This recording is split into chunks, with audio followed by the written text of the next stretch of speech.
గారు లాంటి ఒక యంగ్ లీడర్ని కలవటం నాకు చాలా సంతోషంగా ఉంది. దాంతోపాటు మన వేదిక మీద వినయ్ భాస్కర్ గారు, తక్కిలపల్లి రాజేంద్రరావు గారు, అట్లే కాంతారావు గారు, ఇంకా పెద్దలందరూ, మీ అందరూ చెప్పేది ఏంటంటే, నాకంటే చిన్నవాళ్ళు కేటీఆర్ గారు, కానీ అన్నాన్ని పిలవాలి తప్పదు.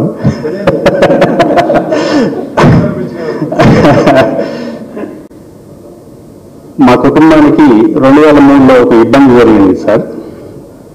నేను 30 సంవత్సరాల నుంచి రాజకీయ జీవితంలో ఉన్నా.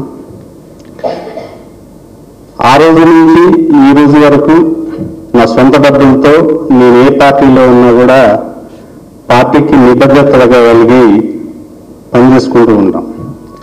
ఆ రోజు కేసీఆర్ గారు నన్ను గుర్తించి 2019 ఎన్నికల్లో అక్కడ అసెంబ్లీని ఓడించడానికి బీఆర్ఎస్ పార్టీ అభ్యర్థులు నేను కృషి చేసిన మాట వాస్తవం.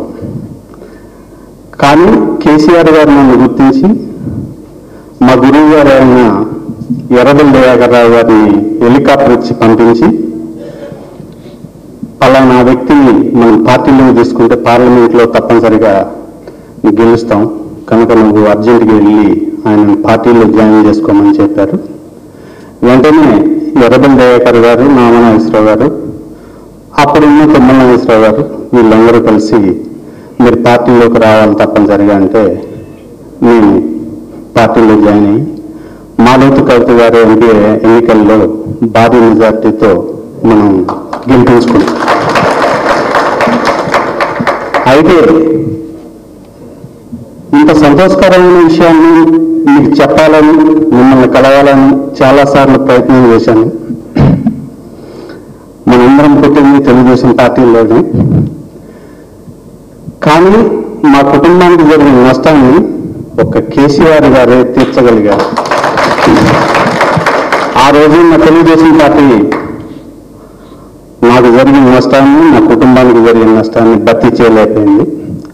అందుకే ఈ రోజు వరకు నాకు పోయిన ఎన్నికల్లో కూడా భద్రాచలం అసెంబ్లీని గెలిపించడం కోసం 50 లక్షలు పెట్టి ఒక స్థలాన్ని కొని జిల్లాలో ఉండే విధంగా ఒక పార్టీ కార్యాలయాన్ని కట్టి 25 లక్షలు పెట్టి ఒక ప్రచార రథాన్ని కొని పార్టీకి అప్పచెప్పి ఆయన గెలుపు కోసం 2 కోట్ల రూపాయలు డబ్బులిచ్చి 10కి 10 అసెంబ్లీ స్థానాలు గేటు దాటనీయను అన్న వ్యక్తిని ఛాలెంజ్ చేసిన శ్రీనివాసరెడ్డి గారిని భద్రాచలం అసెంబ్లీని గెలిపించేదానికి నాకు సహకరించిన రాంప్రసాద్ గారు, మాన రామకృష్ణ గారు, ఇక్కడున్న ఈ మండల అందరి ప్రజల సహకారంతో తెలంగాణరావు గారిని భారీ మెజార్టీతో గెలిపించాను సార్. కానీ దురదృష్టం, కొద్ది రోజులకే ఆయన పార్టీ వదిలి వెళ్ళిపోయారు. కానీ ఇదే పార్టీలో నా ప్రాణం ఉన్నంత వరకు, నాతో నా ప్రాణం ఉన్నంత వరకు కేసీఆర్ గారితోనే ఉండాలి అనే సదుద్దేశంతో ఉంటే నేను 2000 ఎకరాలు మేజు వ్యవసాయం చేపిస్తాను సార్. దాని మీద కాంగ్రెస్ పార్టీ వాళ్ళు ఈయన ఇలా చేస్తున్నాడు కదా అని పెట్టని కేసులు లేవు సార్. 2.5 కోట్ల రూపాయలు నష్టపరిచారు నన్ను. అయినా సరే కాంతారావు గారు ఎప్పటికప్పుడు నాకు సపోర్ట్ చేసుకుంటూ, ఇటు అందరూ మా పార్టీ నాయకులు అందరూ సపోర్ట్ చేసుకుంటూ, అదే భరోసాతో ఈ రోజు వరకు ఓపికతో ఇలాగే ఉంటున్నాం సార్. నేను చెప్పేది ఏంటంటే, తప్పనిసరిగా భద్రాచలం మళ్ళీ ఎన్నిక వస్తే నా యావదాస్తిని అమ్మి అయినా సరే తప్పనిసరిగా అక్కడ మీరు ఎవరికి టికెట్ ఇచ్చినా సరే నేను అన్ని పనులు వదులుకునైనా ఆ ఎమ్మెల్యేని గెలిపించడానికి ఎక్కడా కూడా వెనకాడమని మీకు మాట ఇస్తున్నా. దాంతోపాటు ఆ రోజు నారా లోకేష్ గారు రెడ్ బుక్ ఎలా అయితే పెట్టారో నాకు మాత్రం నా జీవితంలో ఇంకొక ఆశయం ఉంది సార్, అది మీ ద్వారా జరగాలి. పింక్ బుక్ మాత్రం కంపల్సరీ పెట్టాలి. మనం ఒక జిల్లా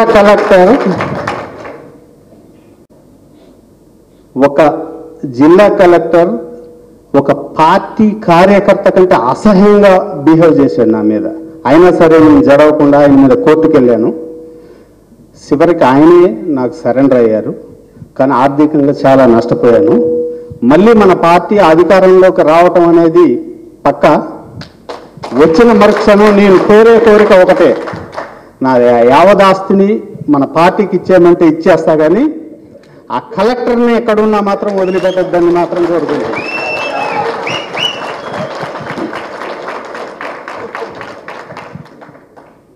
ఇదొక్క విషయంలో మాత్రం మీరు నాకు తప్పనిసరిగా హామీ ఇవ్వాలి. అలాగే ఇంత బాధతో చెప్తానంటే నన్ను ఎంత టార్చర్ చేశారో మీరు అర్థం చేసుకోండి. మన కేసీఆర్ గారు మీటింగ్ పెడితే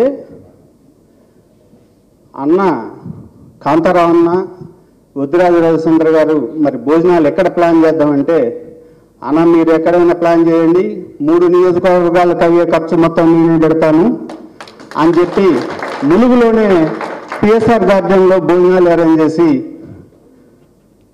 600 కార్లతో మన వరంగల్ మీటింగ్కి రావడం జరిగింది. ఇదంతా ఎందుకు చెప్తానంటే, పార్టీ అంటే ఏంటంటే ఆస్తులు సంపాదించడం కాదు, ఒక ఆదర్శమైన ఆలోచనతో మనం అందరం పనిచేయాలి తప్పనిసరిగా. కనుక నేను ఇప్పుడు మాట్లాడేటప్పుడు నాలో ఆవేదన వల్ల చిన్న తడబాట్లు వస్తున్నాయి, కానీ నా మనసులో ఇంకా చాలా ఆవేదన ఉంది. కేసీఆర్ గారు నాకు నా తండ్రి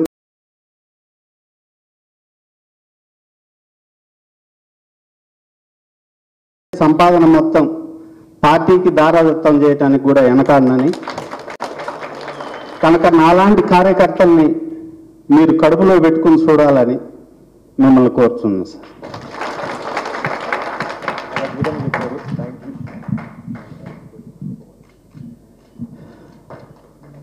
వారి ఆవేదన ఇంకా చాలా ఉంది సార్. ఇంకా వారి వెంబడి తిరిగేటువంటి ఫాలోవర్స్ మీద కూడా బాగా కేసులు పెట్టి, అంటే మాదంతా కొద్దిగా డిఫరెన్స్ ఏరియా మీ అందరికీ తెలిసిందే. ఎందుకంటే మాకు లోపల దెబ్బలు ఉంటాయి, బయట దెబ్బలు ఉంటాయి. ఇక లోపటోడు బయటోడు అంటాడు, రాత్రి వాడిదంటాడు, పగులు వీడిదంటాడు. 2 రకాల దెబ్బలు ఉంటాయి, 2 వైపులు దెబ్బలు తినాలి. కాబట్టి వారి ఆవేదనని మీకు చెప్పడం జరిగిందన్న. ఆ రోజు మన వరంగల్ మీటింగ్ రోజు కూడా అన్న కాంతారావు అన్న మనకు సంబంధించి పినపాక, భద్రాచలం, ఇటు వచ్చేసరికి మొలుగు అంతా కూడా మన వ్యాపారాలు కూడా అన్నీ ఉంటాయి. కాబట్టి ఎట్లాగో మన కేడర్ అంతా ఇట్లా వెళ్తూ ఉంటారు. కాబట్టి మిగతా ఖర్చులు పార్టీ ఏది పెట్టినా కానీ కనీసం అని చెప్తే